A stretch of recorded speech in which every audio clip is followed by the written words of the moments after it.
Good morning and welcome to Lynn Cancer Institute updates, keeping you in the know in 2023. Jan is hosting an event outside of LCI today, and she has asked me to share her opening remarks. We are grateful to have all of you with us today. And at the Lynn Cancer Institute, we believe that nutrition is the basis of healthy living for our patients and survivors, as well as prevention for all of us. A little bit of housekeeping. Your Zoom will be muted during this presentation. In the interest of time, my bio was sent to you by email. We invite you to please take notes, and when you have a question, please write it in the Q&A or chat box. I will not be able to see you or hear you, so your questions must be written in the chat box in order for me to see the question and respond. At the conclusion of the presentation, there will be time for your questions to be answered. Again, I would like to thank everyone for taking time out of their day to listen to my presentation, What is Best for Breast Cancer? Nutrition and exercise from prevention through survivorship. So let's get started. Everybody has a different journey. You may know someone with breast cancer. You may have been recently diagnosed with breast cancer or have been living with breast cancer for many years. Maybe you're in remission or your status is stable. Everybody has a different journey and when breast cancer plays a role. Today, I want to focus on how nutrition and physical activity can affect your journey in a positive way.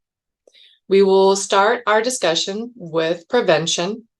We'll talk a little bit about some of the emerging research, and then we'll discuss how nutrition plays a role in treatment as well as throughout survivorship. Now, a quick definition in regards to survivorship.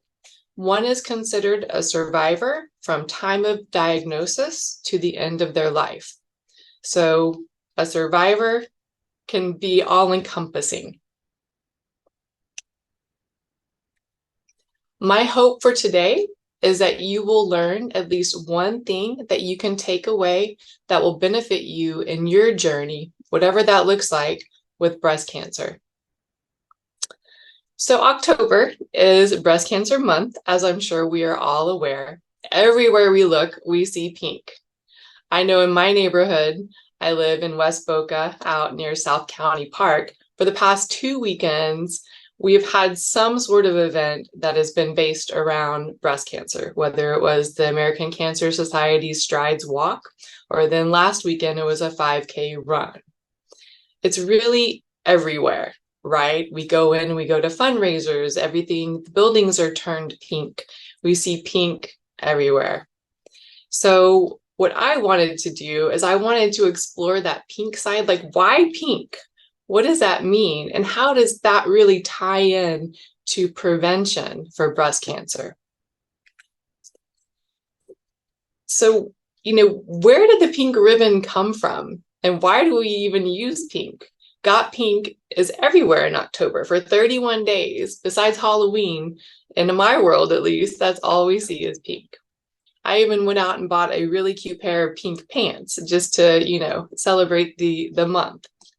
But pink was really used to raise awareness, educate people about the risk factors and the lifelong healthy lifestyle changes in order to encourage regular screenings and raise funds for research. Okay, so that's really what is behind pink. We're really trying to raise awareness and just brand that breast cancer is out there and that there are some things that we can do in regards to getting our mammograms and helping raise funds for additional research.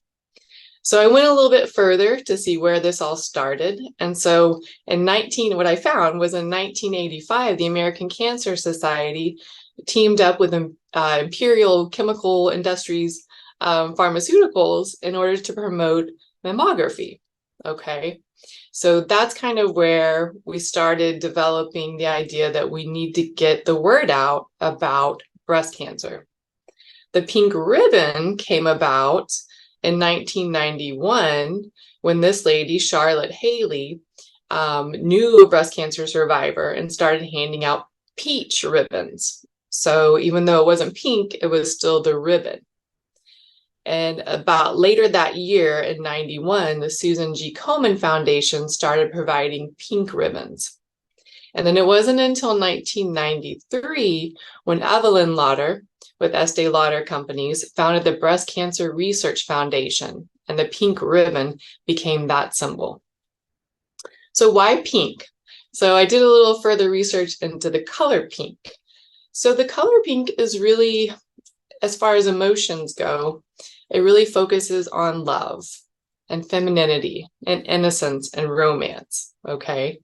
So it really has a calming but uplifting effect as well. So all of this we can see why when we see that pink, we're sort of calmed, but we're also a little motivated and we're also a little bit uplifted about the cause of breast cancer. So I think we can appreciate that pink is a very powerful tool that helps spread the word about prevention of breast cancer, as well as recognizing and appreciate survivors. So what about prevention? So when we talk about navigating our breast cancer journey, we start with prevention. We start with those that haven't been diagnosed with breast cancer. What can we do? So we do know that there are some modifiable and non-modifiable risk factors. So modifiable, so the things that we can change are things like how much alcohol we consume, what our weight is. Are we overweight? Are we obese? Are we underweight? Those are things we can work with, right? Physical activity. Are we working out? Are we staying active all day?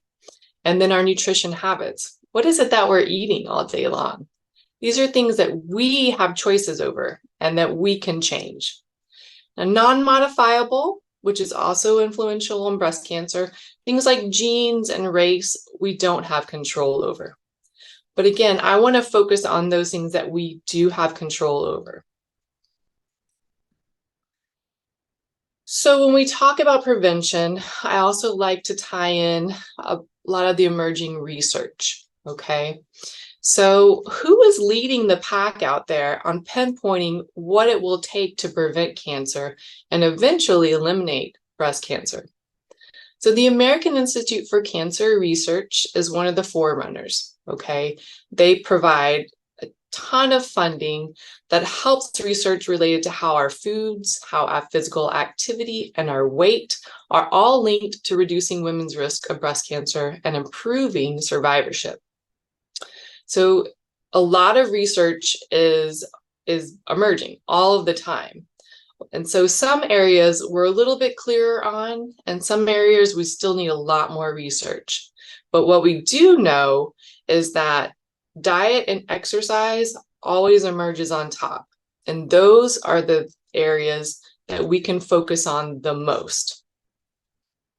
Leaning on some of the ongoing and past research, we can narrow down some of the most important highlights of what we do know will help decrease your risk for breast cancer. So there were 4 highlighted studies this year that the American Institute of Cancer Research, AICR, is working on. And I thought I would just talk about them just so we kind of see what's in the pipeline. So one of the studies is they're exploring body size throughout life. So looking at childhood through teen years, looking at different body shapes, really exploring, is there a bigger risk if you have a certain round body shape throughout your life? And really exploring eating habits as well as physical activity that helps in forming the body shapes, okay? There can be some underlying genetic contributions, of course, but I think environmental, as far as nutrition and physical activity go, are really the key forerunners when we talk about body shape. Dietary fat and breast cancer, what is its link?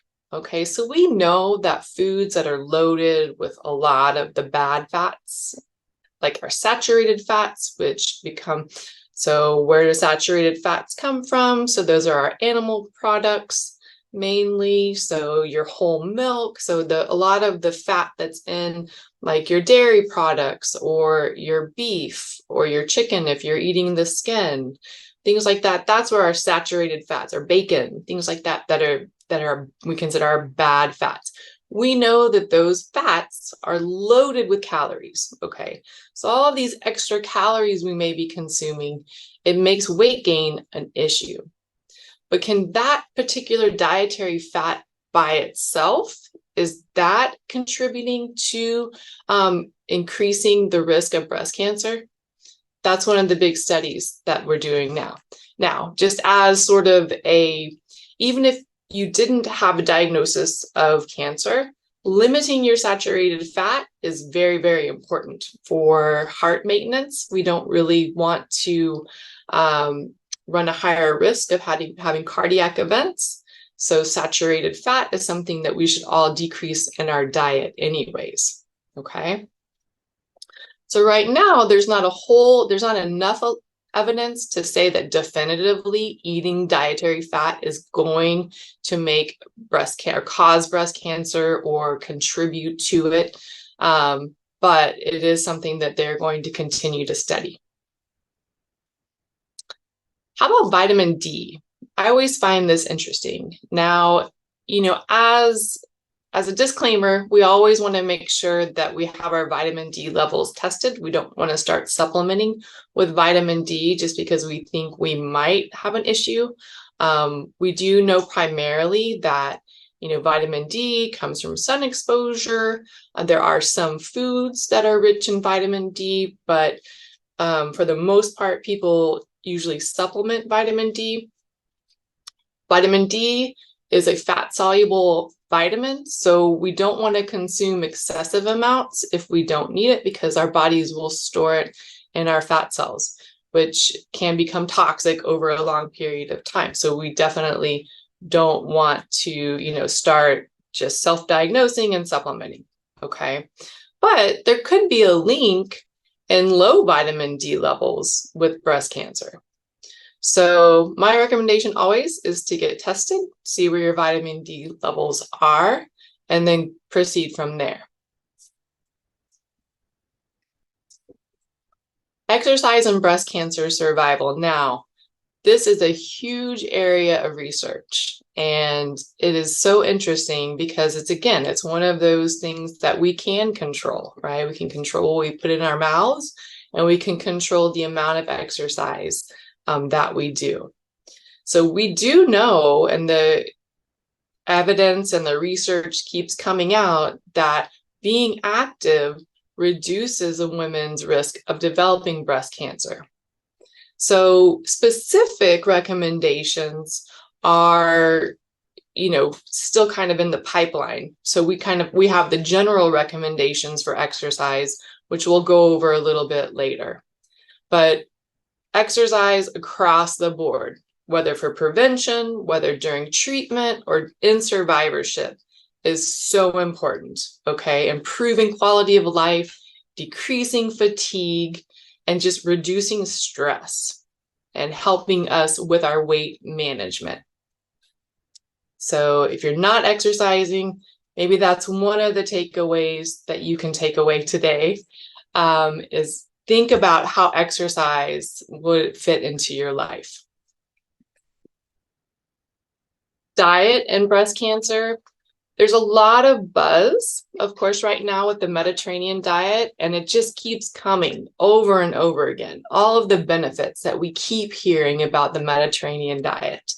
Lots of research being done on this particular, I hate to call it diet. I like to say more of a healthy lifestyle, because it's mainly about the nutrition, but it also incorporates a Mediterranean lifestyle, also includes exercise and stress management, okay?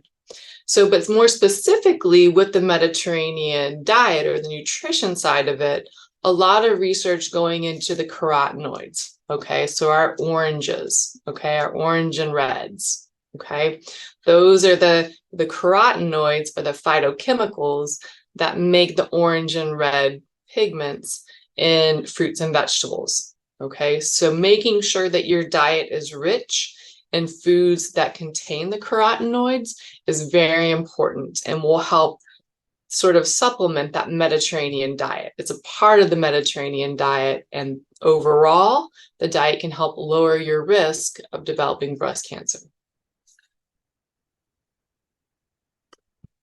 So what we do know, okay, in regards to prevention.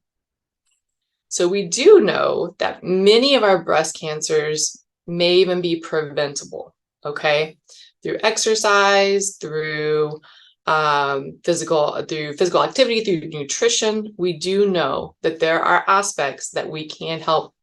It could be preventable. Excess body fat and alcoholic drinks definitely increase the risk of breast cancer. Being active and breastfeeding decrease it. Research also shows that eating moderate amounts of soy foods does not increase the risk. The American Institute of Cancer Research estimates that one third of all breast cancer cases in the US could be prevented, like we said in the first bullet point, with just the everyday changes to diet and activity. So hopefully, again, I'm going to keep saying this throughout the presentation, hopefully you can take away one thing, whether it's eating carotenoids or physical activity, so we can help continue to decrease our risk of breast cancer. Just kind of honing in on the alcohol. That is a very popular thing in our society right now. And so I like to go over the recommendation. I typically get asked about alcohol at least once a week, if not more. But the recommendation is really not more than 1 drink per day for women and 2 drinks per day for males. And what does a drink look like? Right here, 5 fluid ounces of wine, 12 fluid ounces of beer, 1.5 fluid ounces of the 80 proof alcohol. Okay, so maybe look at if you do partake in alcohol, maybe look at what your serving sizes are and think about what your exposure is to this aspect of your social life that could be contributing to higher risk of breast cancer.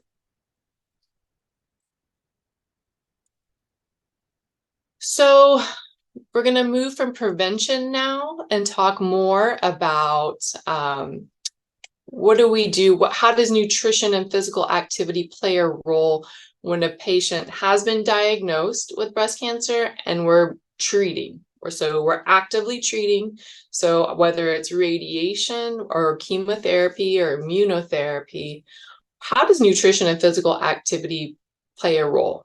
So as the registered dietitian, so we are a team here at LCI of 3 dietitians, our goal is to help you manage your side effects, maintain hydration, maintain your protein intake, and stay active as much as possible.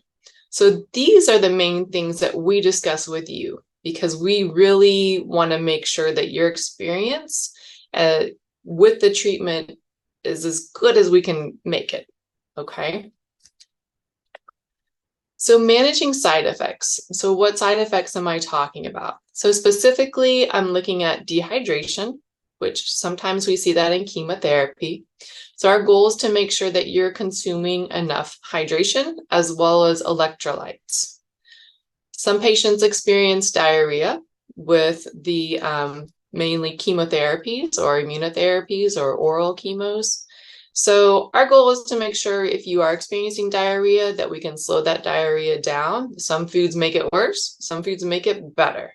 And then we also want to make sure that you're maintaining hydration because we do lose a lot of hydration and electrolytes in diarrhea. Constipation, we kind of flip the game there, and those foods that we liked for diarrhea, we don't really like so much for constipation.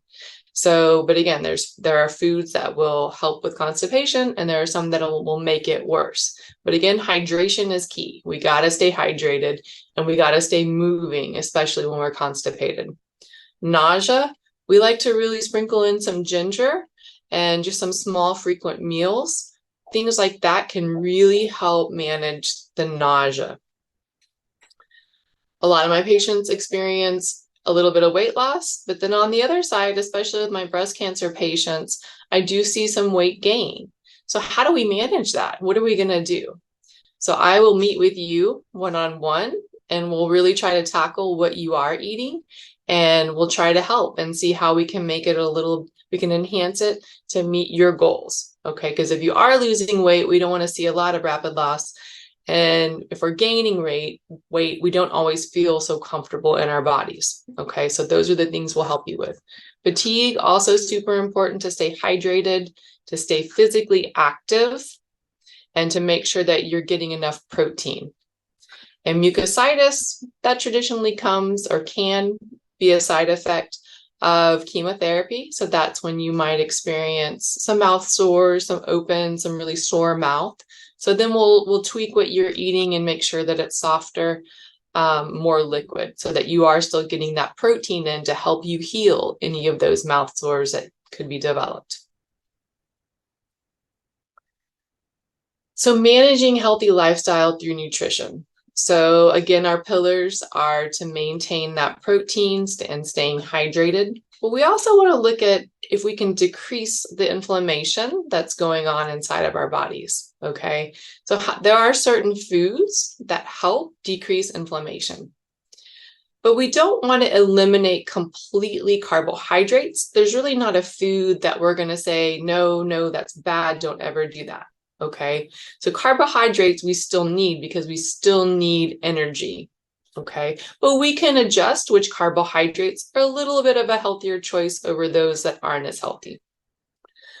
Also, when we're talking about a healthy lifestyle, as the dietitians, we're also here and we help debunk any food myths. Again, there's not a food that's going to hurt you or make your situation so much worse. And then on the other hand, there's not a tea or something, another food that's going to make it so much better. It's all about balance, okay?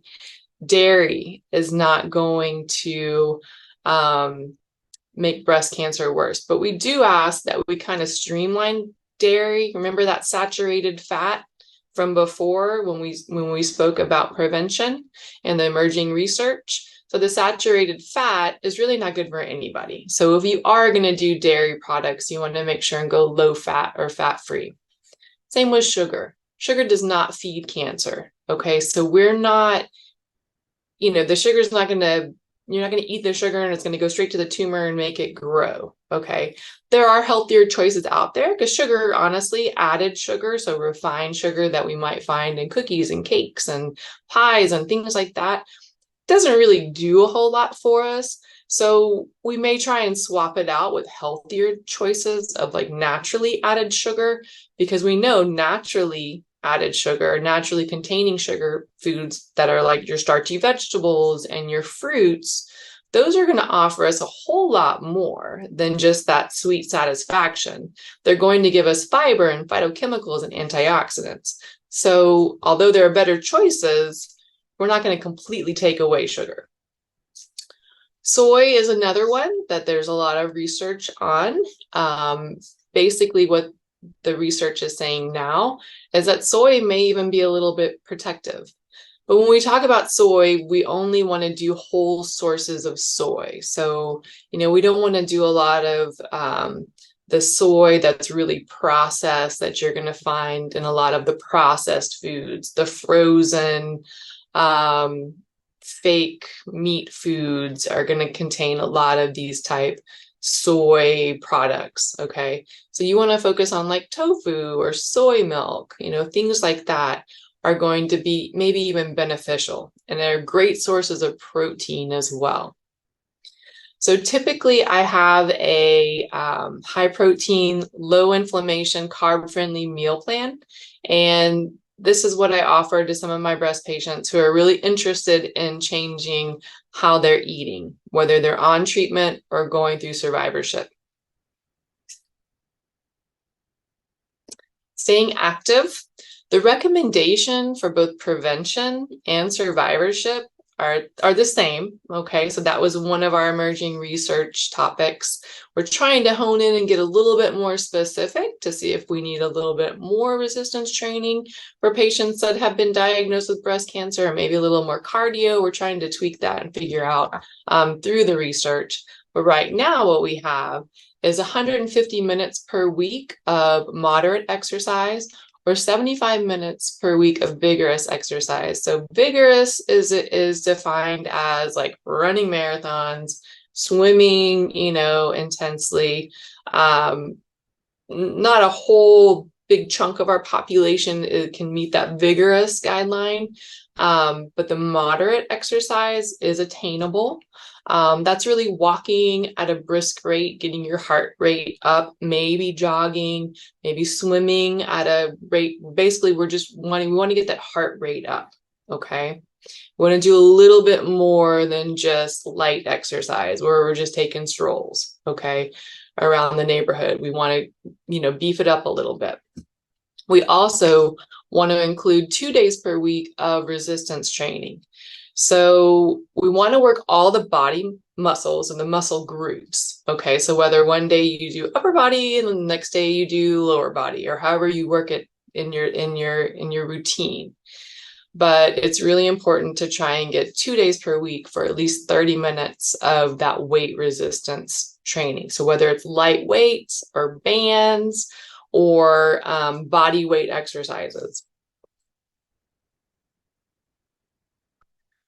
So we've talked a little bit about, prevention, and then what to do with nutrition and physical activity during treatment. So now we're going to segue into survivorship.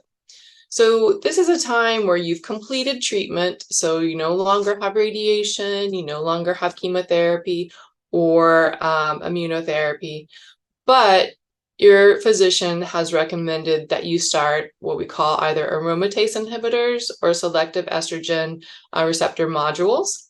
So these are medications that were developed to help, like with the SERMs, they help decrease any estrogen that your body is making.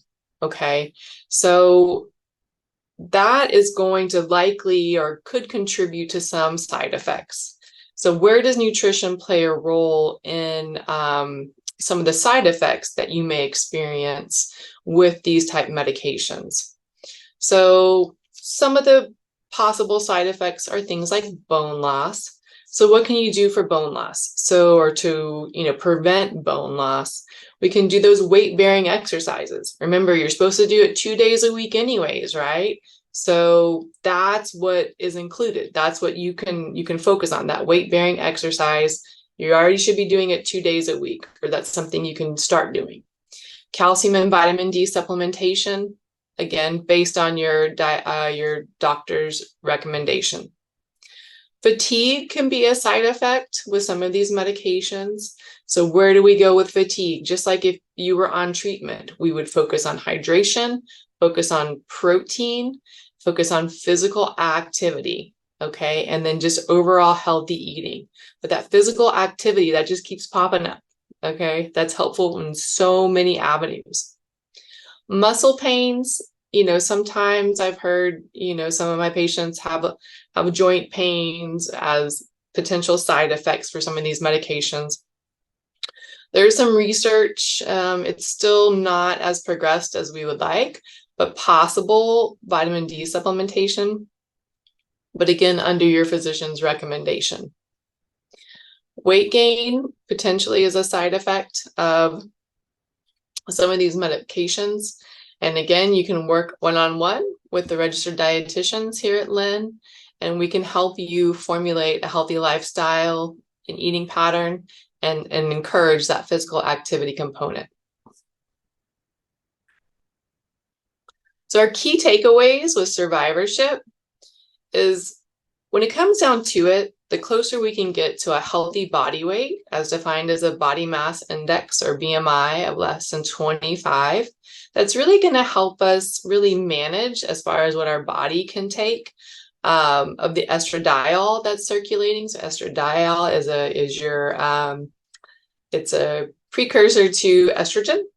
So if we can having a lot of extra fat or a lot of extra body weight is going to increase that estradiol. So if we can decrease our body weight, we can help control that amount that's circulating in our bodies. Same thing with insulin and insulin like growth factor 1. So these are the things that are floating around in our body that really kind of change that balance of hormones. And with breast cancer being typically a strong hormone related disease, we really have what we can do, we can help control that, right? By keeping our body weight down to some extent. Okay. But it's really important to really figure out how you can maintain a healthy body weight. Alcohol in moderation. Again, so whether you're trying to prevent breast cancer or you're trying to prevent it reoccurring, then alcohol in moderation. Alcohol is actually, when it breaks down in the body, is considered a phytoestrogen. So it mimics estrogen in our system. Okay, so there's still more research that needs to be continued with that, but I think that's an important thing to remember. Plant-based diet is, we know there's a lot of research on our plant-based diet. So by increasing our fiber, increasing the carotenoids, so those orange and red fruits and vegetables. Flaxseed daily can also be an important addition to our plant-based diet. Increased isoflavones. So if we are taking soy products and that's something that we incorporate, then we're going to increase our isoflavones, come from soy products, by eating some edamame, some tofu, roasted soybeans. Those have the highest concentration of our isoflavones. Animal protein. So I'm not completely excluding animal protein by focusing on a plant-based diet, but it's important that if we are going to eat animal protein, that we go with low-fat dairy, okay, and that we increase our fish. We know that fish is really good, and that's included in our Mediterranean diets, and that we limit red meat, okay? And if we are going to eat red meat, we want to go leaner the better, okay? So we can decrease that saturated fat as much as possible. With any poultry, we're going to want to make sure and, get rid of the skin, because that's really where the saturated fat is contained as well. Managing stress. So a good idea is to look at how your body, or how you react to situations and try to figure out how you can eliminate stress in your life. And then staying physically active as previously defined. That 150 minutes per week of your cardio and then 2 days per week of your resistance training. Whew, okay. All right. So a couple of events that I wanted to talk about or just let you guys know that are always available to our Lynn Cancer Institute patients. So tomorrow we're actually hosting a pink party. So it's our first cooking demonstration. We haven't had a cooking demonstration since before COVID. So we're really excited to bring this back on board. So if you are interested in attending, we will be focusing on those foods that are rich in our pink antioxidants. Really, it's our red and purple, but these are the foods that, promote a healthy lifestyle. So we're excited about that tomorrow. So if you can join us, make sure and RSVP. We do have a limited space. We do also have a program called Soup to Nuts. So it's really where we focused on providing a more concentrated nutrition care to our patients who do have breast cancer. So we do offer services for pre-surgery, for, of course, our on-treatment and our post-treatment survivorship. We also have a weight loss intervention program, and we do have a cancer nutrition support group. That is more general. Anybody who has cancer can come, but I do primarily, typically, only have breast cancer patients that attend. So whatever part of the journey that you are in, there's something that you can do. And hopefully you took away something today that you are going to think about incorporating into your healthy lifestyle moving forward. So if you have any questions, don't hesitate to reach out to us. Your dietitian team is always here. Well, Monday through Friday during business hours, but we'll always get back to you. You can reach us through email or call us directly on our phones, or our office phones. So I have a question here. I'm going to open the floor to questions. So if you do have a question, make sure and enter it into the chat or the Q&A.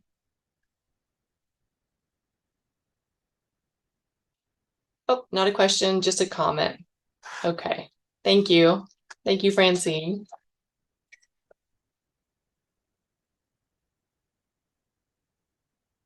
I know I always feel like a lot of this information can be a little repetitive. You know, I'm constantly harping on Mediterranean diet, exercise, decrease alcohol, but it's the same story whether you're preventing or you're on treatment or you're in survivorship. So hopefully we can continue to distribute this message and really help our patients even more, because really that's our goal, is to help you and help you navigate your journey, whatever that may look like.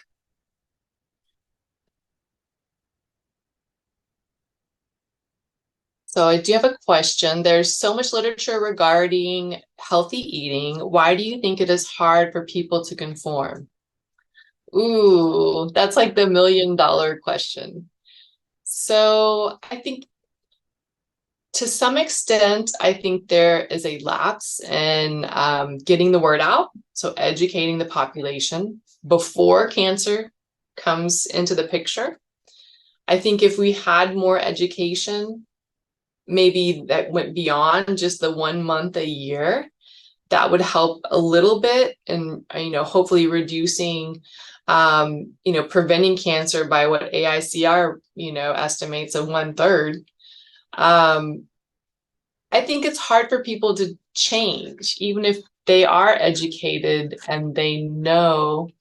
I think it's comfortable to eat fast food or foods that are high in saturated fat, and or maybe it's just their history with food. We're all raised a little different, right? We're all on a different journey, and your mom or dad may have had a salad every night and may have made you pack a fruit in your lunchbox every day. I know I did. I ate an apple every day, and my mom had vegetables every night. And that's just the way I was raised, and that's what I do for my children. But not everybody has that. So maybe we're not exposed to it at home. So we don't know about it. We don't know enough about it. And then even if we are educated and we know, okay, today we know Mediterranean diet and physical activity. So tomorrow I'm going to start a new day. Well, life kicks in, right? And things cut into our workout time, or we had to make a quick stop because we had to do after school activities. So we had to make a quick stop at fast food. So there's so many things.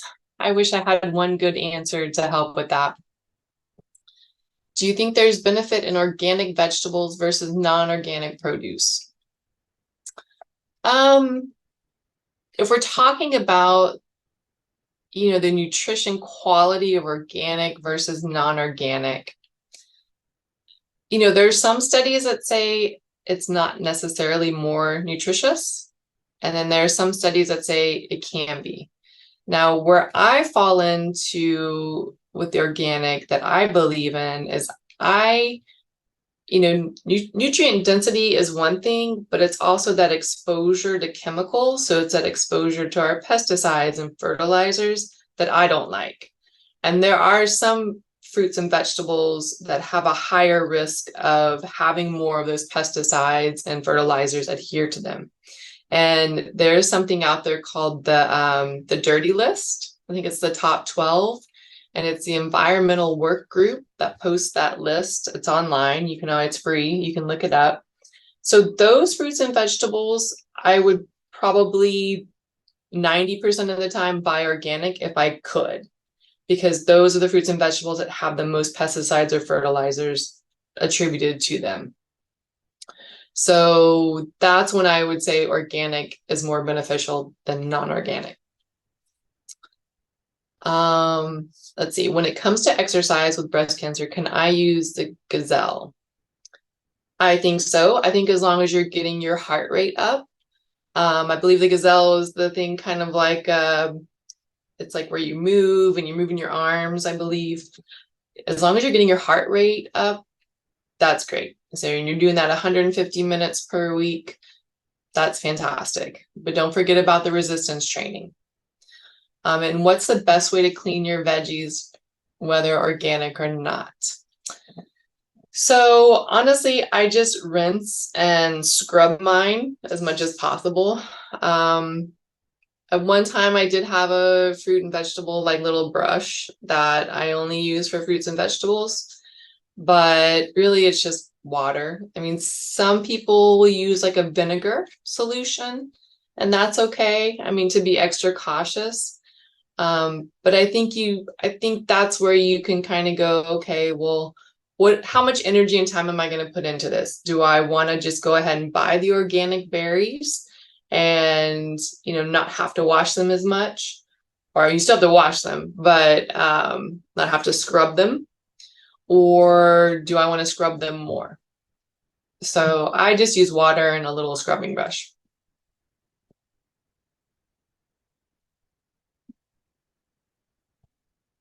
All right, great questions, guys. So much. Let me read the last part of Jan's part here. So all of our lectures are recorded. So this presentation, as well as all of our past and the series, are posted on our website. So you can watch today's presentation again or share it with family and friends if you like. Lee will send the link in her follow-up email, which also includes an evaluation sheet. These evaluations allow us to add your name and email address for future mailings, as well as to address any suggestions that you may have.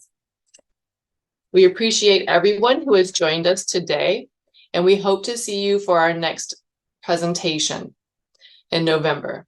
November 17th, there will be a focus on lung cancer. And November 29th, Marie, our other dietitian, I believe, or it might be Katie, will be discussing boosting immunity through nutrition. Thanks to everybody. Oh, I see one more question. Is it okay to drink coffee? How many cups a day? The only time I ever take away someone's coffee is if they're having a lot of diarrhea.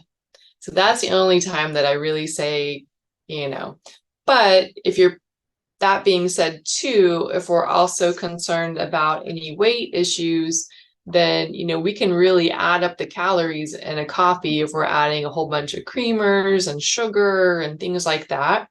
So it depends on how you make your coffee. But I think if it's just a regular coffee, not a big latte, frappuccino kind of thing, multiple times a day, then 1 or 2 cups a day is probably sufficient. All right, guys. Well, thank you so much. I appreciate everyone for taking time out of their day and being with us. And if you have any questions in the future, don't hesitate to reach out. We can always be reached. We can send a follow-up as well as far as our contact information. All right, guys. Thank you so much. Everybody have a great day.